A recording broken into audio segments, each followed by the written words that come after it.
తెలంగాణ రాష్ట్రంలో మరియు భారతదేశంలో బీఆర్ఎస్ పార్టీ కానీ బీజేపీ పార్టీ కానీ కులం పేరు మీద, ప్రాంతం పేరు మీద, మతం పేరు మీద ప్రజలను రెచ్చగొట్టి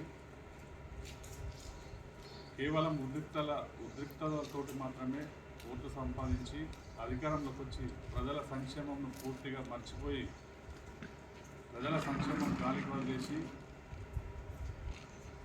దేశంలో ఉన్న సంపద మొత్తం కొద్ది మందికి కట్టబెట్టే ఉద్దేశంతో ఈ దేశంలో ఉన్న అసమానతలు తొలగించడానికి ప్రయత్నం చేయకుండా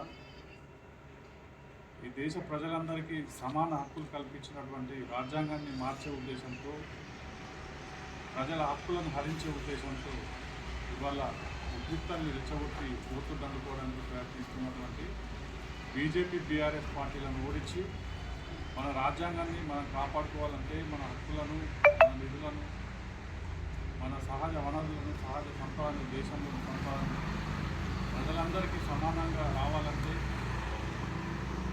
మన దేశ సంపదను కాపాడుకోవాలంటే భారతదేశ వ్యాప్తంగా ఇండియా కూటమికి ప్రజలందరూ కూడా మద్దతు తెలపాల్సిందిగా కోరుతున్నాం. అలాగే మన రాష్ట్రంలో మన నిజామాబాద్ పార్లమెంట్ నియోజకవర్గంలో కాంగ్రెస్ పార్టీకి ఇండియా కూటమి అభ్యర్థులకు ఓటు వేసి గెలిపించాల్సిందిగా అందరికీ విజ్ఞప్తి చేస్తున్నాం.